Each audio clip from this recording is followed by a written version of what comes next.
નમસ્કાર GPSC aspirants, કેમ છો? આઈ હોપ કે તમે બધા મજામાં હશો અને તમારી પ્રિપરેશન છે તે પણ સરસ રીતે ચાલી રહી હશે. પહેલાં તો માફ કરજો કારણ કે વિડીયો નહોતા આવી શક્યા, પરંતુ મારી એક્ઝામના લીધે વિડીયો ના બનાવી શકી. જેણે પણ જીપીએસસી યુપીએસસીની એક્ઝામ આપી હશે તેણે તે પેપર સોલ્વ, પણ જેણે નહીં આપી હોય તેણે પણ પેપર છે એ જરાક જોઈ લેવું, કારણ કે કેવી રીતે પ્રશ્ન પૂછાય છે, હવે કેવી રીતે પેટર્ન છે એ ચેન્જ થઈ છે. તો એવી રીતે જો તમે તૈયારી કરો ને તો વધારે સારું, કે શું જરૂરી છે એક્ઝામ માટે અને શું જરૂરી નથી. હું અહીંયા છે ને તમને જે એક્ઝામમાં પૂછાવાની ચાન્સીસ વધારે હોય ને એની જ, એટલે તમારે છે ને એની નોટ્સ બનાવો તો તમને કોન્સેપ્ટ ક્લેરિટી આવે અને તમને ગમે તે એક્ઝામમાં પણ કામ આવે. તો આજે આપણે હિસ્ટ્રીમાં જૈન ધર્મ વિશે વાત કરવાની છે. તો જૈન શબ્દ છે એનો અર્થ થાય છે કે સંસ્કૃતની અંદર આ જૈન શબ્દ છે ને તે સંસ્કૃતના જીન શબ્દથી બન્યો છે, એટલે કે એનો અર્થ થાય છે કે વિજેતા, એવું થાય છે. એટલે એવો વ્યક્તિ કે જેણે મન, વાણી તેમજ શરીર ઉપર જેણે વિજય મેળવ્યો હોય ને તેને જૈન કહેવામાં આવે છે. હવે જૈનની અંદર જોઈએ ને તીર્થકર, ધર્મની અંદર જે તીર્થકર થઈ ગયા, એટલે કે જે સાચા માર્ગની સ્થાપના કરનાર હોય ને એને તીર્થકર કહેવાય છે. અને બીજા લોકોને પણ આ તીર્થકર હોય છે તે બીજા લોકોને પણ માર્ગદર્શન આપે છે. હવે જૈન ધર્મનું એક સૂત્ર છે અહિંસા પરમો ધર્મ. હવે જૈન ધર્મની આપણે શરૂઆત કરીએ ને તો સૌથી પહેલાં જૈન ધર્મના સ્થાપક તરીકે કોઈ વ્યક્તિનું નામ આવે છે ને તો તે છે ઋષભદેવ, જે જૈન ધર્મના સંસ્થાપક હતા. પરંતુ કોઈ સ્પષ્ટ ઋષભદેવ જ હતા એવું છે ને કોઈ સ્પષ્ટ પ્રમાણ છે ઉપલબ્ધ નથી. પૂછાય કે એક્ઝામમાં કે કોઈ સ્પષ્ટ પ્રમાણ ઉપલબ્ધ છે તો કે ના, ઋષભ આ વિશે કોઈ પણ સ્પષ્ટ પ્રમાણ ઉપલબ્ધ નથી. હવે મહાવીર જૈન છે ને એને જૈન ધર્મના વાસ્તવિક સ્થાપક ગણવામાં આવે છે. તો આપણે પ્રશ્ન થાય છે કે શા માટે એને વાસ્તવિક સ્થાપક ગણવામાં આવે? તો કે એણે છે ને મહાવીર સ્વામીએ જૈન ધર્મની જે શિક્ષાઓ અને પ્રચાર કર્યો તેમજ એનું સંકલન છે ને બહુ વ્યવસ્થિત રૂપે કર્યું છે, એટલે એને વાસ્તવિક સ્થાપક ગણવામાં આવે છે. હવે આપણે જૈન ધર્મના પ્રથમ તીર્થકરની વાત કરીએ તો તે ઋષભદેવ, જેનો જન્મ છે ને અયોધ્યામાં થયો છે. એક્ઝામની અંદર પૂછાયેલું છે એટલે જ અહીંયા લખેલું છે. અને અન્ય નામ તરીકે છે ને એને આદિનાથ અથવા તો તેને કેસરિયા તરીકે પણ ઓળખાય છે. અને પ્રતીક તરીકે યાદ રાખવાનું છે બળદ. હવે એ 23મા તીર્થકર હતા જેનું નામ છે પાર્શ્વનાથ. સાહિત્ય અનુસાર છે ને જૈન સાહિત્ય અનુસાર પાર્શ્વનાથનો જન્મ છે ને એ મહાવીરથી લગભગ 250 વર્ષ પૂર્વે, એટલે કે 8મી સદી ઈસવીસન પૂર્વે થયો હતો. અને પાર્શ્વનાથ છે ને પિતાનું નામ છે ને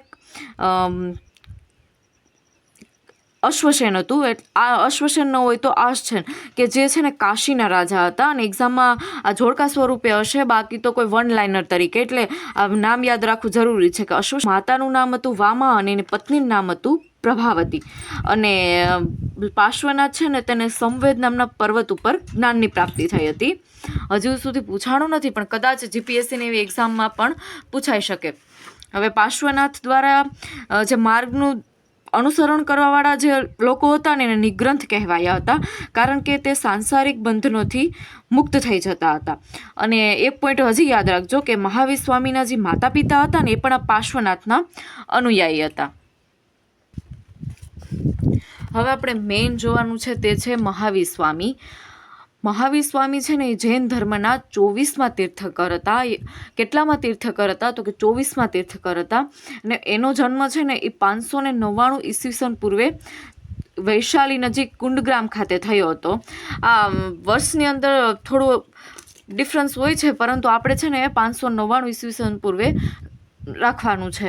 અને વંશ પૂછાય તો તે ક્ષત્રિય કુળ અથવા તો કે જ્ઞાતૃક કે જાતૃક વંશમાંથી આવે છે. અને મહાવીર સ્વામીના બાળપણનું નામ હતું વર્ધમાન. એના પિતા હતા ને તે કુંડગ્રામના સરદાર હતા જેનું નામ હતું સિદ્ધાર્થ. આ યાદ રાખવું જરૂરી છે, મિક્સિંગ ન થાય. સિદ્ધાર્થ છે ને એ ગૌતમ બુદ્ધનું બાળપણનું નામ પણ છે અને મહાવીર સ્વામીના પિતાનું નામ પણ સિદ્ધાર્થ હતું. હવે તેમની માતા, એક્ઝામની અંદર ઘણી વખત આ પ્રશ્ન પૂછાયેલો છે અને કન્ફ્યુઝન એસ્પિરન્ટ છે, કન્ફ્યુઝન થતા પણ હોય છે કે મહાવીર સ્વામી છે તેની માતા હતા ને ત્રિશલા, તે લીછવી વંશના રાજા ચેટકના બહેન હતા, એના પુત્રી નહોતા, એટલું યાદ રાખજો કે ત્રિશલા છે ને એ લીછવી વંશના રાજા ચેટકના બહેન હતા. હવે પૂછાય કે શા માટે કે આપણે ત્રિશલા ખાલી એમ પણ નામ આપી શકીએ ને, કે જરૂરી છે કે આ લીછવી વંશના બહેન? તો યાદ રાખવું, કારણ કે એમાં છે ને થોડુંક હિસ્ટ્રી જોડાયેલી છે કે જે આ લીછવી વંશ હતો ને યુનિટી માટે બહુ જાણીતો હતો.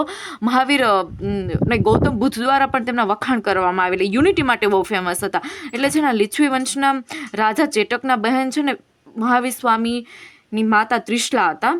હવે એના પત્નીનું નામ હતું યશોદા, જ્યારે ગૌતમ બુદ્ધના પત્નીનું નામ યશોધરા હતું. એમના જમાઈનું નામ હતું જામાલી, કે જે મહાવીર જૈન છે ને પ્રથમ શિષ્ય અને પ્રથમ વિરોધી પણ બને છે. મહાવીર સ્વામીને જ્ઞાનની પ્રાપ્તિ છે ને 42 વર્ષે થાય છે.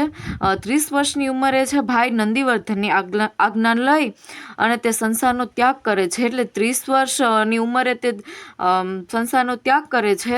એટલે આમાં કોઈ એવો સ્પેસિફિક નથી કે તે સંસારનો ત્યાગ કરે કે મતલબ ઘર છોડે તો મહાભિનિષ્ક્રમણ, એવું કંઈ આમાં આપેલું નથી. એટલે અને 12 વર્ષ સુધી તે તપસ્યા કરે છે અને 42 વર્ષની ઉંમરે તેને રુજુપાલિકા નદીના કિનારે સાલના વૃક્ષના નીચે કૈવલ્યની પ્રાપ્તિ થાય છે. અને કૈવલ્ય જ્ઞાનની પ્રાપ્તિ થતી હોવાથી તેને કેવલિન પણ કહેવાય છે. અને પ્રથમ ઉપદેશ છે મહાવીર સ્વામીએ ક્યાં આપેલો હતો? તો કે રાજગૃહ નજીક એક વિપુલાચર પહાડી છે ને ત્યાં તેણે એને પોતાનો પ્રથમ ઉપદેશ આપેલો હતો, જે વીર શાસન ઉદય તરીકે આજે ઓળખાય છે. અને ભાષા તો કે અર્ધમાગધી, સૌથી પહેલાં તે અર્ધમાગધી ભાષામાં જ તેઓ પ્રયોગ કરતા હતા અને પછીથી પ્રાકૃતને એ ભાષાનો ઉપયોગ કર્યો હતો.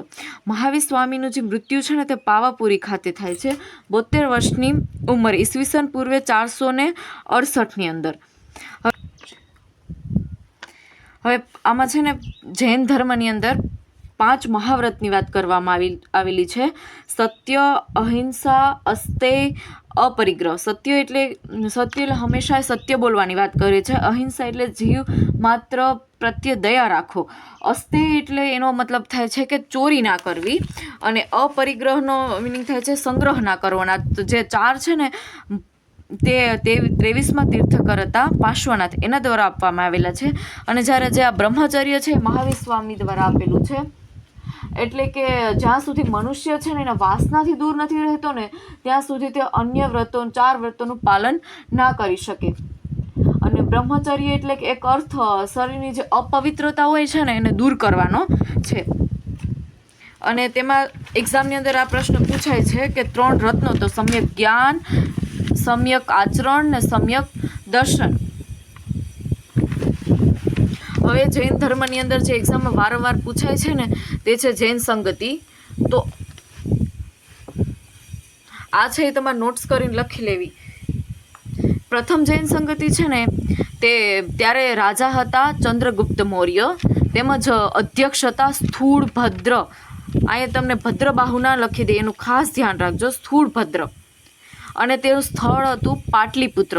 સમયગાળો હતો 322થી લઈ અને 298 ઈસવીસન પૂર્વેનો. અને આ એક્ઝામ તરીકે છે ને સ્ટેટમેન્ટ તરીકે આ એક્ઝામની અંદર આ પ્રશ્ન પૂછાઈ આવે છે.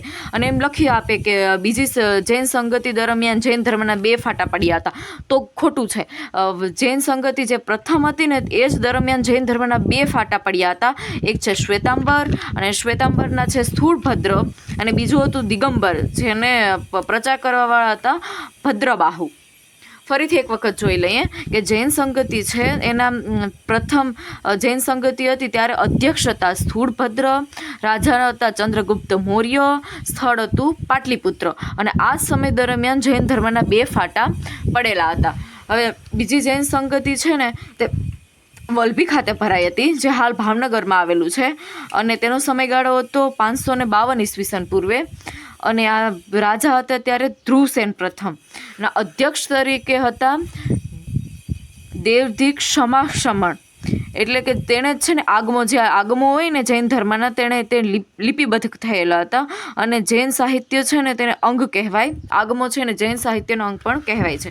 હવે આ મોસ્ટ ઇમ્પોર્ટન્ટ કે જે આ ગંગવંશનું શાસક દ્વારા જે આ બાહુબલી હંમેશા આવે છે ગોમટેશ્વર ખાતે, એ પ્રશ્ન પૂછે છે કોણ હતા જે આ બાહુબલી. મને બહુ પ્રશ્ન થતો કે બાહુબલી છે ને એ કોની છે એ પ્રતિમા. તો જે ગંગ શાસક હતા ને પંચમલ, એના ચતુર્થ પંચમલ, એના શાસનકાળ દરમિયાન ચામુંડરાય નામના એક મંત્રી હતા, એના દ્વારા કર્ણાટકના શ્રવણબેલગોડા ખાતે બાહુબલી અથવા ગોમટેશ્વરની 57 ફૂટની ઊંચી મૂર્તિનું નિર્માણ કરાવ્યું હતું. ને જે આ બાહુબલી પ્રથમ છે ને એ જૈન તીર્થકર, જે પ્રથમ જૈન તીર્થકર હતા ને વૃષભદેવ, એના પુત્ર માનવામાં આવે છે. એટલે ખાસ ધ્યાન રાખજો કે જે કર્ણાટકના શ્રવણબેલગોડા ખાતે જે બાહુબલી ગોમટેશ્વરની જે પ્રતિમા આવેલી છે, મૂર્તિ, તે કોની છે તો કે તે જે પ્રથમ જૈન તીર્થંકર હતા ઋષભદેવ, એના પુત્ર માનવામાં આવે છે. હવે આપણે આ જે એક્ઝામની અંદર પૂછાય છે ચિહ્નો તરીકે જૈન તીર્થક અને તેના ચિહ્નો, તો વૃષભદેવ છે તો તે ક્યાં છે, એનું સ્થળ ક્યાં, તો કે તે પાલિતાણા ખાતે આવેલું છે. અજીતનાથ, તો તે છે ને એનું ચિહ્ન છે હાથી, જે તારંગા ખાતે આવેલું છે. એનું ખાસ ધ્યાન રાખજો કે અજીતનાથનો સંબંધ છે ને તારંગા મહેસાણાની અંદર છે. પછી છે સંભવનાથ, તો એનું ચિહ્ન તરીકે છે ઘોડો. પછી છે મલ્લીનાથ, તો તે આવેલું તેનું ચિહ્ન છે કળશ. અને જે મલ્લીનાથ છે ને તે 19મા જૈન તીર્થકર હતા અને એકમાત્ર મહિલા સ્ત્રી હતા. પછી છે નેમિનાથ છે, તેનું ચિહ્ન છે શંખ. અને જે નેમિનાથનું સ્થાન છે ને તે જુનાગઢની અંદર સ્થાયી થઈ હતા. અને તે કૃષ્ણના છે ને પિતરાય ભાઈ છે. કંઈક એવી સ્ટોરી છે કે તેના લગ્ન થવાના હોય છે ત્યારે કંઈક તે વધારે પડતી હિંસા જોઈ જાય છે અને પછીથી એવું થાય છે કે આ એક જ લગ્ન છે. હા, તો બધાના લગ્નમાં પણ આવી રીતે થતું હશે ને, ત્યાર પછી એને કંઈક એ છોડી દેશે લગ્ન અને પછી તે ગિરનાર બાજુ જતા રહેશે. અને 23મા જે તીર્થકર હતા, જે આપણે આગળ વાત કરેલી છે પાર્શ્વનાથ, એનું ચિહ્ન છે સાપ. અને મહાવીર સ્વામી, એનું ચિહ્ન છે સિંહ. તો અહીંયા સુધી રાખીએ. જો તમને લેક્ચર છે પસંદ આવે તો વિડીયોને લાઇક કરજો, કારણ કે મને પણ ખબર પડે કે તમને છે મારું કન્ટેન્ટ છે પસંદ આવી રહ્યું છે. અને ચેનલને સબસ્ક્રાઈબ કરજો અને તમારા મિત્રોને પણ શેર કરજો, જેથી તેમને આ માહિતી પહોંચી રહે. કેવી રીતે નોટ્સ બનાવી તેને પણ ખબર પડે. તો અહીંયા સુધી રાખીએ. જય હિન્દ, જય ભારત.